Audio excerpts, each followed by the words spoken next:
होता है राजस्थान में। राजस्थान में सही पूरी बात। दुबई तक चलती है सर। सर की चलती है काफी तगड़ी। सर रिक्वेस्ट कर सकते हैं, और कोई नहीं आएगा तो क्या बोलेंगे? हाँ सर, चलो कोई नहीं, हमारा तो रिवीजन हो जाएगा, हम ही देख लेते हैं, हमको क्या ही है। तो सर अगर अगर जैसे अगर कोई नहीं आया ना, तो अपन और फास्ट से निकाल देंगे टॉपिक को।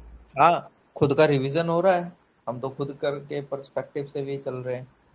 नहीं नहीं, लोग हम्म। आ गए, देखिए वैसे नैना मेन। जी भी आई हैं। जानकी मैम आई थी, आगे चली गई।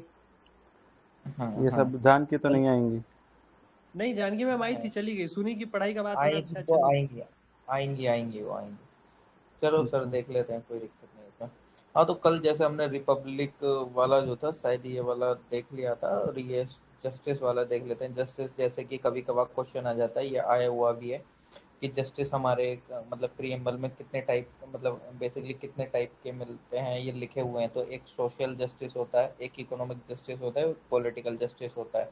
ठीक है। ये स्टेटमेंट यूज भी करा गया है यूपीएससी के द्वारा, तो आप इसको ध्यान रख सकते हैं। और ये रशियन रिवॉल्यूशन से लिया गया था, 1917 में जो रशियन रिवॉल्यूशन हुआ था ना, वहां से ये जस्टिस वाला कंसेप्ट लिया गया है। और एक चीज इसमें ये ध्यान रखिएगा, तीन प्रकार के, सोशल, इकोनॉमिकल और पॉलिटिकल, ये तीन ध्यान रखना है इसमें, जो मेन इंपॉर्टेंट चीज थी, तो है ना।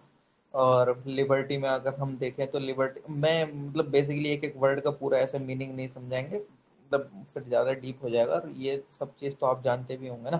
तो प्रीलिम्स के हिसाब से जैसे बोला वैसे ही चलते हैं लेके, तो ये ख़त्म भी करनी है लक्ष्मीकांत, काफ़ी बढ़िया वैसे। सर तो ये लक्ष्मी लैंडस्केप कर लो, इसको लैंडस्केप हो जाए तो। सर वैसे ही कर रखा है ये, दिख नहीं रही क्या स्क्रीन काफ़ी बड़ी? मेरे में तो लैंडस्केप नहीं हो पा रहा। चलो मैं देखता हूँ। कंटिन्यू करो आप।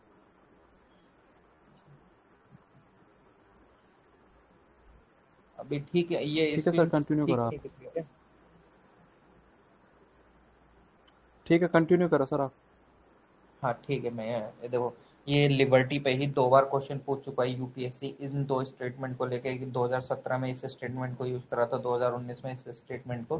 तो इनको देख लेते हैं। लिबर्टी का मीनिंग वैसे आपको पता ही होगा, बेसिकली क्या है कि मतलब हमारे मतलब कि हमारे थॉट्स वगैरह या एक्सप्रेशन या बिलीफ या फेथ को लेके, जो हम एक तरीके से मतलब सिटीजन के, मतलब एक तरीके से जैसे मैं कुछ सोच पा रहा हूँ, या कुछ एक तरीके से एक्सप्रेशन वगैरह या बिलीफ है मेरा भगवान में, तो वो मेरी लिबर्टी है ना। फ्रीडम में और लिबर्टी में बस ये डिफरेंस है, फ्रीडम को रेस्ट्रिक्ट करा जा सकता है, जस्ट लाइक नेशनल इमरजेंसी के दौरान कुछ फंडामेंटल राइट वगैरह इन सबको मतलब सस्पेंड कर देते हैं। जैसे मैंने आपको पूछा भी था, आर्टिकल 358 और 359 के अंदर कौन कौन से आर्टिकल सस्पेंड होते हैं। तो उस तरीके से क्या है, फ्रीडम मतलब freedom as compare to liberty, freedom को हम रेस्ट्रिक्ट भी कर सकते हैं, है ना। तो लेकिन लिबर्टी को ऐसे नहीं कर सकते। तो इसमें जैसे कि क्वेश्चन अभी पूछा है, इसमें क्वेश्चन में आप जो 2017 में पूछा है, इसमें आप ये ध्यान रखिएगा, लिबर्टी हमें थॉट्स की है, एक्सप्रेशंस की है, बिलीव की है, फेथ की है, वर्शिप की है, इसको ध्यान रखिएगा। Thought, expression, believe, faith and worship. ठीक है। और और ये क्या है, ये एक अपॉर्चुनिटी प्रोवाइड करती है डेवलपमेंट के लिए एक इंडिविजुअल की पर्सनैलिटी के। इसको, इस स्टेटमेंट को यूज करा है यूपीएससी ने 2019 में, इसको भी ध्यान में रखिएगा। ठीक है। अब इक्वालिटी आप जानते ही हैं, इक्वालिटी में फंडामेंटल राइट जो है वो किस पार्ट के अंदर और किस आर्टिकल से किस आर्टिकल तक है, वो आप कमेंट सेक्शन में लिख, उसमें कमेंट सेक्शन बोल रहा हूँ, उसमें टाइप कर दीजिएगा। ठीक है। इक्वालिटी यानी कि जस्ट लाइक कि स्पेशल प्रिविलेजेस जैसे किसी को दिए जाते हैं सोसाइटी वगैरह में, उसका एब्सेंस वगैरह, या जो provision of adequate opportunities for all individual without any discrimination, just like article 15।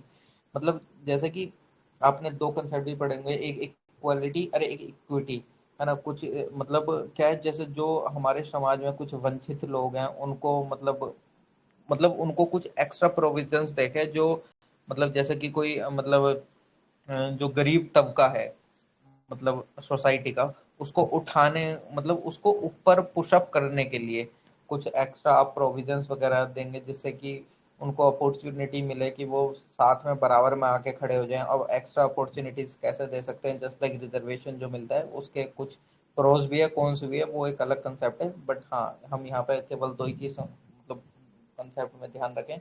ये एब्सेंस ऑफ स्पेशल प्रिविलेजेस, यानी कि मतलब स्पेशल प्रिविलेजेस मतलब नहीं दिए जाते किसी एक सर्टेन सेक्शन को सोसाइटी के। यहाँ पे क्वेश्चन आता है जो प्रोहिबिशन ऑफ प्रिवी पर्स जो था वो मतलब उसका एवोल्यूशन किस ईयर में और किस प्राइम मिनिस्टर ने करा, आप उसको मतलब लिख दीजिएगा।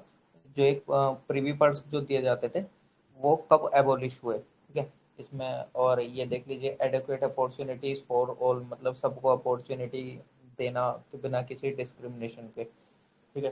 फ्रेटर्निटी वही भाईचारा, एक तरीके से आप इसको ऐसा समझ सकते हैं भाईचारा की तरह से, मतलब आपस में मतलब एक sense of brotherhood to assure to thing the dignity of the individual and the unity and integrity of the nation. मतलब जस्ट लाइक कि जैसे कि ये जो integrity word 42nd constitution amendment में आया था, तो उसी से रिलेटेड मतलब जैसे कि अगर कोई मतलब इधर तमिलनाडु का है या साउथ मतलब साउथ का किसी भी स्टेट का, आंध्र प्रदेश वगैरह, और वो इधर घूमने वगैरह आते हैं, तो मतलब हमें आपस में भाईचारा बना के रखना है जिससे कि इंटीग्रिटी जो है हमारी वो बनी रहे। यूनिटी मतलब हम बोलते हैं ना डाइवर्सिटी, मतलब वो यूनिटी इन डाइवर्सिटी हमारे इंडिया को यूनिटी है। इतनी सारी डाइवर्सिटी होने के बाद जैसे हम अपने ग्रुप में भी देख सकते हैं सब अलग अलग स्टेट्स हैं लेकिन हम सब में यूनिटी है। और हम और हाँ वैसे ये टेलीग्राम का एक एग्जांपल भी लिख सकते हैं अगर मेंस का क्वेश्चन आ जाए। जैसे टेलीग्राम ने हम सबको जोड़ने का भी काम कराया ना, एक एक तरीके से हम सब अलग अलग डिफरेंट डिफरेंट स्टेट्स हैं लेकिन हम एक प्लेटफॉर्म पे मिल रहे हैं और हम एक दूसरे के साथ अपने थॉट्स या मतलब अपने एक्सचेंज कर रहे हैं, है ना। जस्ट तो यानी कि टेलीग्राम का भी अगर एग्जांपल आप लिखना चाहें किसी चीज में आप लिख सकते हैं सोशल मीडिया का। बट हाँ वो एक अलग कंसेप्ट है कि उसके प्रोज भी हैं कॉन्स भी है, ठीक है।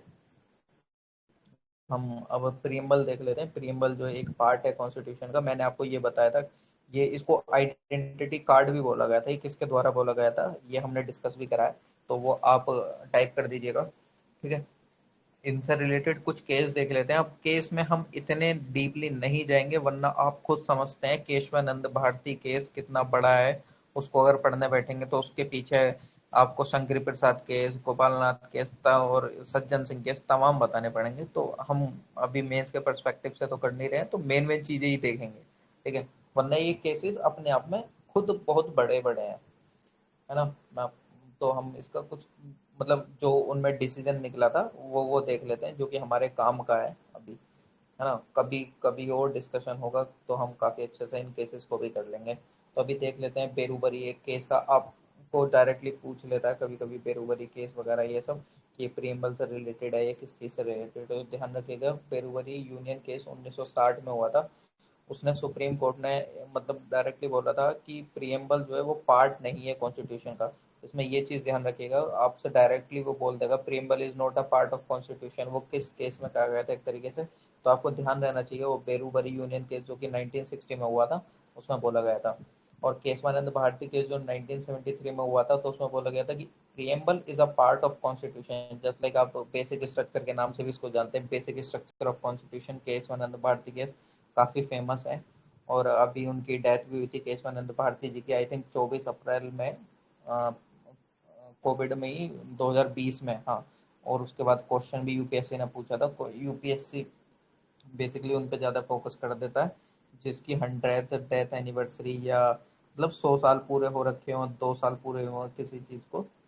जैसे कि अभी जो वाइट रिवॉल्यूशन वाला था जो डेयरी से रिलेटेड, आप मेरे को बताइए वो जो व्हाइट रिवॉल्यूशन है उसका फादर ऑफ व्हाइट रिवॉल्यूशन किसको कहा जाता है। अभी उनसे रिलेटेड अभी 100th उनकी वो सेलिब्रेट करी गई थी एनिवर्सरी टाइप से।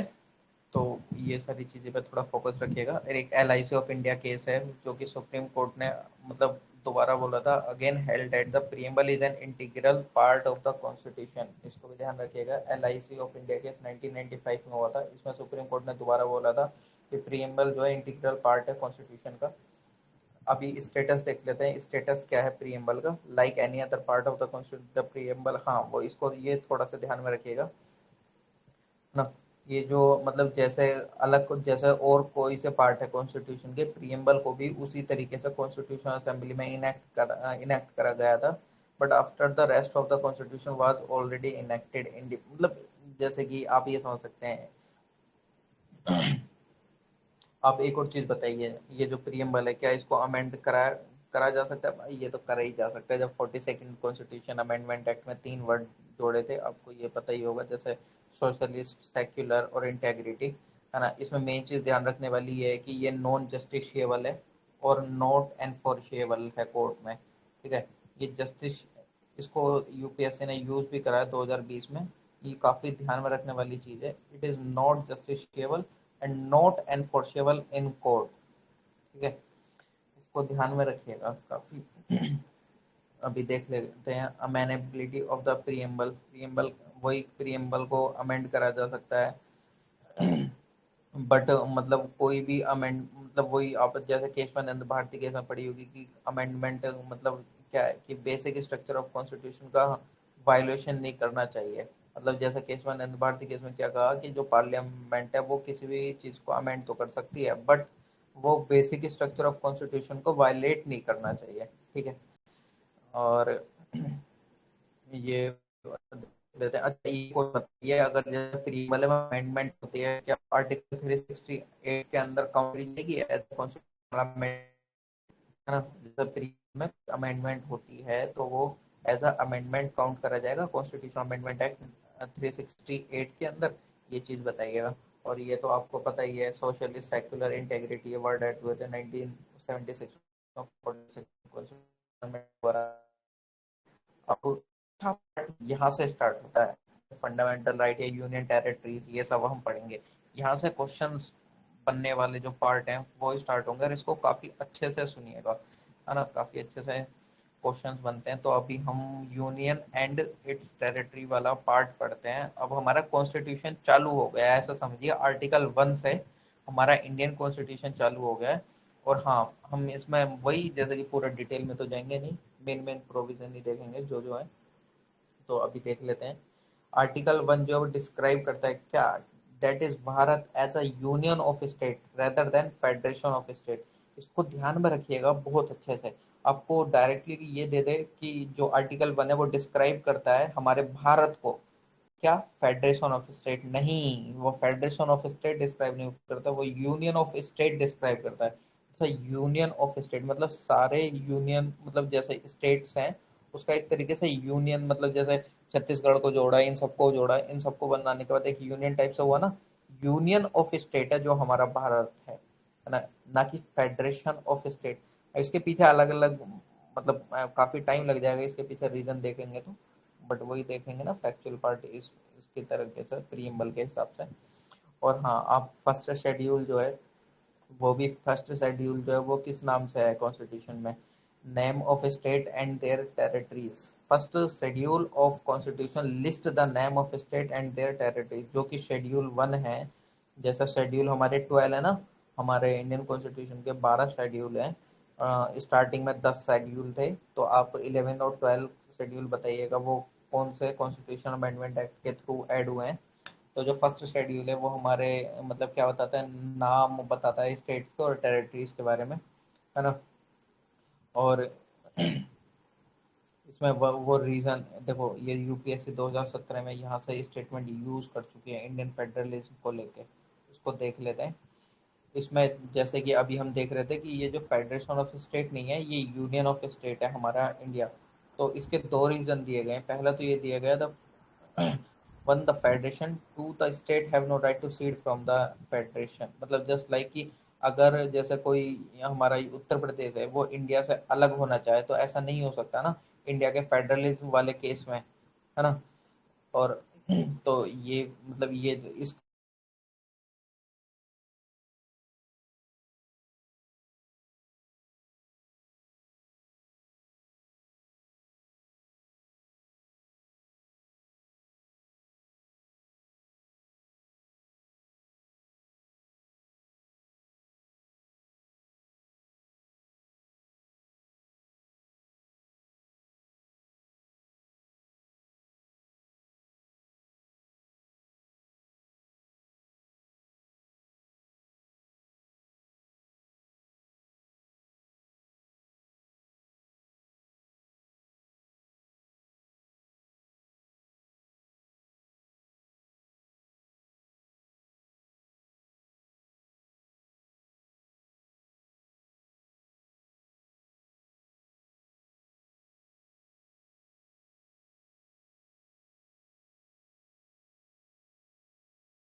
नहीं, मुझे भी वॉइस नहीं आ रही है, शायद सर का इंटरनेट कुछ इशू हो गया होगा, या फिर मे भी कुछ इशू हो गया होगा, इस वजह से मुझे भी वॉइस नहीं आ रही है।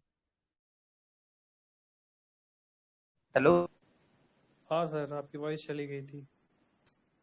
अभी आ रही है या स्टार्टिंग से नहीं आ रही है? हाँ, हाँ, अभी आ रही है, अभी आ रही है, आप पढ़ाइए। अच्छा अच्छा, मैं सोच रहा कभी स्टार्टिंग से ही नहीं आ रही है। ठीक है सर, नहीं ठीक नहीं, है। अब आ रही है, अब आ रही है। हाँ, तो जो आर्टिकल 2 है वो डायरेक्टली एक तो नया स्टेट को एडमिट करने की पावर देता है, किसको? पार्लियामेंट को। ठीक है। और एक न्यू स्टेट बनाने की पावर देता है। ठीक है, इसको ध्यान रखिएगा क्योंकि इसमें ये यूज कर लेता है यूपीएससी। और आर्टिकल 3 जो है, आर्टिकल 3 बेसिकली क्या बोलता है? Parliament to form a state by separation of territory from any state और बाय यूनियन। मतलब बेसिकली इसका कहने का मतलब ये है कि वो पार्लियामेंट जो है वो इस मतलब नया स्टेट बना सकता है, मतलब किसी भी स्टेट, या तो दो स्टेट को एक साथ मिला के, या सेपरेट करके दो स्टेट को, जस्ट लाइक जो आंध्र प्रदेश से तेलंगाना निकाला है ना, या उत्तर प्रदेश से ये उत्तराखंड, तो इस तरीके से वो पार्लियामेंट बना सकता है। या इंक्रीज कर सकता है एरिया को किसी भी स्टेट के, या स्टेट के एरिया को कम कर सकता है, ऑल्टर कर सकता है, किसी भी स्टेट की बाउंड्री को कम कर सकता है एक तरीके से, या नाम कर सकता है, नाम बदल सकता है, alter the name of any state. अच्छा, ये बताएंगे नाम किस स्टेट का भी पार्लियामेंट ने बदला है, जानते हैं? उत्तराखंड जो था उसको पहले उत्तरांचल बोला जाता था, उसको बाद में उत्तराखंड करा गया, तो वो पार्लियामेंट के पास पावर है। ठीक है। और जो जितने भी हमने ये जैसे ये चेंजेस देखे कि क्या क्या कर सकता है, इंक्रीज कर सकता है स्टेट की बाउंड्री, कम कर सकता है, डिमिनिश कर सकता है, ऑल्टर कर सकता है बाउंड्री, या नाम बदल सकता है, इस तरीके के जो प्रो है ना। तो जितने भी ये ऊपर वाले चेंजेस हैं वो केवल मतलब can be introduce in the parliament only with the prior recommendation of the president. इसको ध्यान रखिएगा लाइन को। ये पावर तो है लेकिन पार्लियामेंट में प्रेसिडेंट की परमिशन मतलब ये रिकमेंडेशन चाहिएगी, तभी ये चेंजेस इंट्रोड्यूस हो सकते हैं पार्लियामेंट में। इस स्टेटमेंट को ध्यान रखिएगा। ठीक है। और president has to refer the same to the state legislature, मतलब जस्ट लाइक कि जैसे अगर पार्लियामेंट जो है वो किसी स्टेट की बाउंड्री को कम करना चाह रहा है, तो प्रेसिडेंट क्या करेगा? वो सेम चीज स्टेट लेजिस्लेचर को सेंड करेगा और उस पर क्या करेगा? उसके व्यूज मांगेगा एक स्पेसिफिक पीरियड में, कि आप अपने जो व्यूज वगैरह हैं मतलब स्टेट की लेजिस्लेचर में सेंड करेगा, और फिर उस पर वो व्यूज वगैरह एक स्पेसिफिक पीरियड में उनको देने होंगे। ठीक है। और जो है मतलब जो प्रेसिडेंट है जो या पार्लियामेंट ने जो सेंड करा वहां पे मतलब लेजिस्लेचर में, अगर जो भी उनके व्यूज आते हैं तो वो एक तरीके से बाउंडेबल नहीं है ना, not bound by the views of the state legislature. मतलब ना ही पार्लियामेंट और ना ही प्रेसिडेंट। मतलब जैसे पार्लियामेंट ने स्टेट लेजिस्लेचर को वो सेंड करा मतलब स्टेट से रिलेटेड, जैसे लाइक हम आपकी बाउंड्री कम कर रहे हैं या बढ़ा रहे हैं या दो स्टेट को एक साथ वो कर रहे हैं, और उनके व्यूज जो भी आते हैं तो उनसे बाउंडेड नहीं है कि उनको वो मानना ही है एक तरीके से, है ना, वो बाउंडेबल नहीं है। ठीक है। और क्या, constitution authorise the parliament to form new state और ऑल्टर द स्टेट बाउंड्रीज और name of the existing state without their consent. मतलब उनकी बिना कंसेंट के भी उनकी बाउंड्री एरिया या उनका नाम जो है वो बदल सकते हैं। इसको भी ध्यान रखिएगा। मतलब क्वेश्चन या स्टेटमेंट ये बोल दिया कि जो पार्लियामेंट है वो बिना स्टेट के कंसेंट के ना ही नाम बदल सकता है, ना ही बाउंड्री, ना उसका एरिया को ऑल्टर कर सकता है। ऐसा नहीं है, वो बिना उनके कंसेंट के कर सकता है। ठीक है। और जो हमारा जो इंडिया है वो अभी किस तरीके से डिस्क्राइब करा जाता है? Indestructible union of destructible states. जैसे अभी हमने देखा, हम यूनियन को तो मतलब नहीं डिस्ट्रक्ट कर सकते बट स्टेट को कर सकते हैं, जस्ट लाइक स्टेट की हम बाउंड्री ऑल्टर कर सकते हैं। तो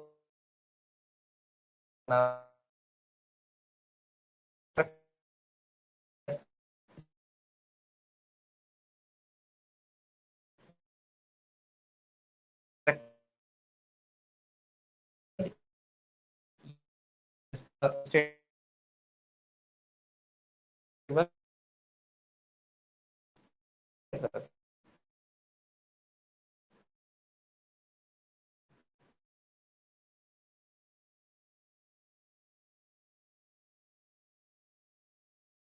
आज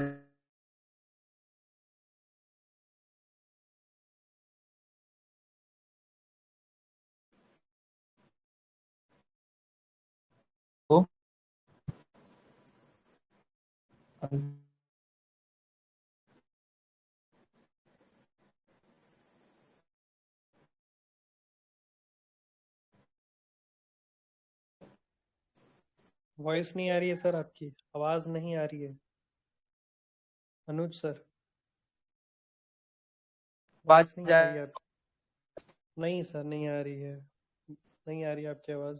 रही है।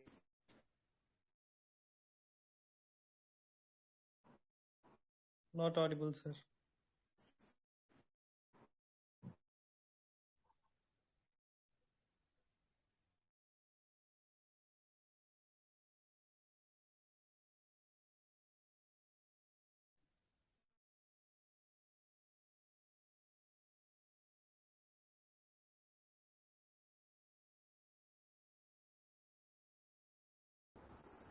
आप लोगों को मेरी आवाज़ सुनाई दे रही है? जी सर, आपकी आवाज आ रही है। आ रही है सर अभी आवाज? हाँ, अब अभी आ रही है। बस वो टेरिटरी वाला पार्ट खत्म करके मैं फिर उसको हाँ सर, बाद आप में ऐसे ही कल, ओरली ओरली करा दीजिए हाँ ना मैं सर, उसको आप ओरली ओरली से। ओरली बोल देता हूँ, आप सुन लीजिएगा। नेटवर्क इशू हो रहा है शायद। तो जो हमने आर्टिकल, मतलब वही बता रहा था मैं, इंडेस्ट्रक्टिबल यूनियन ऑफ डेस्ट्रक्टिबल स्टेट। तो आर्टिकल 4 देख लेते हैं। आर्टिकल 4 क्या बोलता है? आवाज आ रही है ना अभी या चली गई है? बिंदास आ रही है सर, सुनाइए। क्या बोल रहे हैं सर? बढ़िया आवाज़ आ रही है सर, सुनाइए। Okay sir. हाँ, मैं देखो इसमें एक जो इम्पोर्टेंट पॉइंट है वो बता देता हूँ, क्योंकि ये स्टेटमेंट बहुत अच्छे से यूज करा गया है विजन वगैरह में भी, आपके यूपीएससी में भी। अब जो आर्टिकल 4 है उसमें क्या है कि जो, जैसे कि जो आर्टिकल 2 और आर्टिकल 3 में जो पावर दे रखी है, कि 3 में हमने अभी देखी कि वो स्टेट की इंक्रीज कर सकता है बाउंड्री वगैरह, डिमिनिश कर सकता है, ऑल्टर कर सकता है बाउंड्री, ये सब। और 2 में हमने क्या देखा, वो मतलब नया स्टेट बना सकता है ना, एक तरीके से। तो जो आर्टिकल 2 और आर्टिकल 3 की पावर है वो under article 368 as a amendment of the constitution नहीं काउंट होगी। इसको ध्यान में रखिएगा। ये बहुत बार बताऊं स्टेटमेंट कैसे यूज करता है। ये आई थिंक विजन के लगभग सेकंड या थर्ड, पता नहीं कौन सा टेस्ट नंबर है, उसमें डायरेक्टली दिया diminish the area of any state. 3-4 statement दी, जैसे increase the area of any state, ये सब। उसने बोला क्या ये आर्टिकल 368 के अंदर अमेंडमेंट काउंट होती है? तो ध्यान में रखिएगा, नहीं। आर्टिकल 2 और आर्टिकल 3 की कोई, ये जो under article 368 as a amendment count नहीं होती। और ये जो कोई भी लॉ है ये पास करा जा सकता है सिंपल मेजोरिटी के द्वारा, एक ऑर्डिनरी लेजिस्लेटिव प्रोसेस के थ्रू। ठीक है, ऑर्डिनरी ऑर्डिनरी लेजिस्लेटिव के मतलब थ्रू, ये मतलब ऑर्डिनरी लेजिस्लेटिव प्रोसेस के थ्रू, ये क्या है, आर्टिकल 4। ठीक है, अब कल,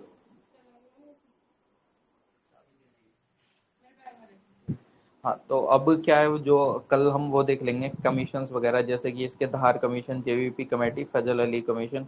अभी थोड़ा इसमें मतलब नेटवर्क इशू हो रहा है तो इस वजह से, है ना। आई थिंक आर्टिकल 1 और 4 समझ आ गए।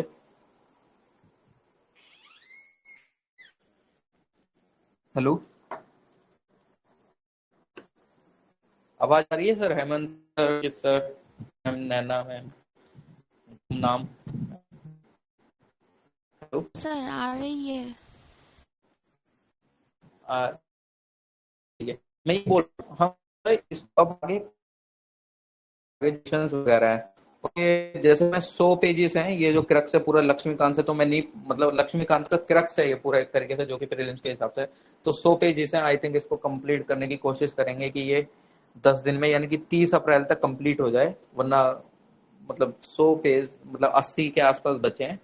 वरना इसको, इसमें इंफॉर्मेशन इतनी है, इसको खींचना चाहूँ तो मैं एक एक दिन में 2-3 चैप्टर भी खींच सकते हैं, बट उससे कोई फायदा नहीं है। मैं एक और चीज बोल रहा था कि जो अब जो डिस्कशन का टाइम है ना, वो थोड़ा सा चेंज हुआ है, उसमें ऑल्टर कर रहे हैं। जो अंकित जी का सेशन था ना, वो 2 से 2:30 रहेगा, और मेरा 2:30 से 3 कर देंगे। कोई इशू तो नहीं है उसमें किसी को? मतलब अंकित जी जो 2 से 2:30 बोल लेते हैं मॉडर्न हिस्ट्री, मैं जस्ट 2:30 से 3:30 मतलब 3 बजे तक वो स्टार्ट कर दूंगा पॉलिटी। तो आपका दिन का जो है वो हिस्ट्री और पॉलिटी खत्म हो जाएगा। ठीक है हेमंत जी, अंकित सर, या एक बार आप लोग बता सकते हैं, क्योंकि टाइमिंग में कोई इशू तो नहीं है, नैना मैम है ना। और वो जो अभी इकोनॉमिक्स का जो सेशन है वो हमारे सुशील सर लेंगे, और सुशील सर के बारे में बता देता हूँ। सुशील सर काफी अच्छे हैं, ठीक है, हमारे ग्रुप में आते ही हैं पहले से ही, और सर ने मेंस वगैरह भी लिखा है। और 6:30 बजे से होगा सर का सेशन, 6:30 आएंगे, उन्होंने मैसेज भी सुशील करा सर, है। सुशील सर काफी हैंडसम है, मूछें वूछें भी होती हैं। और हाँ सर कर्नाटका साइड से है, उनको थोड़ा अगर आपको मतलब दिक्कत हो ना, मतलब तो थोड़ा मैनेज कर लीजिएगा। वैसे हिंदी तो काफी अच्छी बोल लेते हैं वो। अरे नहीं नहीं आंध्र सर, प्रदेश sir, Andhra Pradesh. Sir sir हाँ बहुत नहीं नहीं, हिंदी अच्छा बोलते हैं। तेलंगाना और कर्नाटका बॉर्डर के पास के हैं वो। सर अच्छा। अच्छा हिंदी बोलते हैं वैसे। हाँ हिंदी लिख काफी लिख अच्छी बोलते हैं, और प्लस आपको आर्ट एंड कल्चर में भी हेल्प हो जाएगी। वो बीच बीच में वो बोल देंगे ना संगम लिटरेचर के वर्ड्स। लिखते भी अच्छे हैं, सब कुछ ठीक है उनका, सब बढ़िया है। तो अटेंड करिएगा सेशन, आपको काफी अच्छा लगेगा।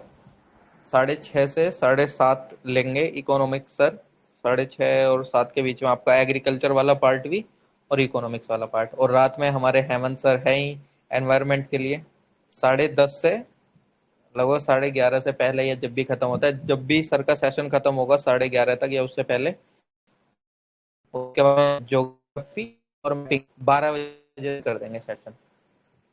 ठीक है, कोई इशू तो नहीं है टाइमिंग का एज सच?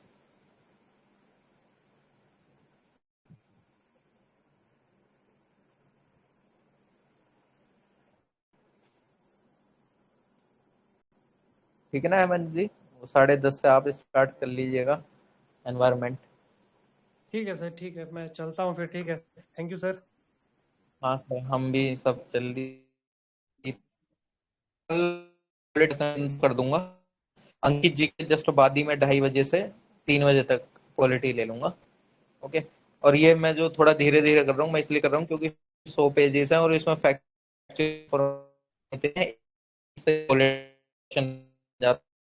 पॉइंट हो गया तो वो इस वजह से थोड़ा वो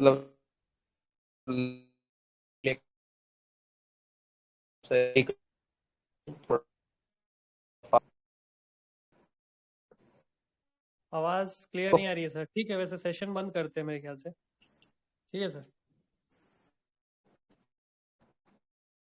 ठीक है, ठीक है, thank you sir, thank you everyone. Everyone, आप लोग आइएगा शाम को 6:30 से 7:30 इकोनॉमिक्स के सेशन में। ओके।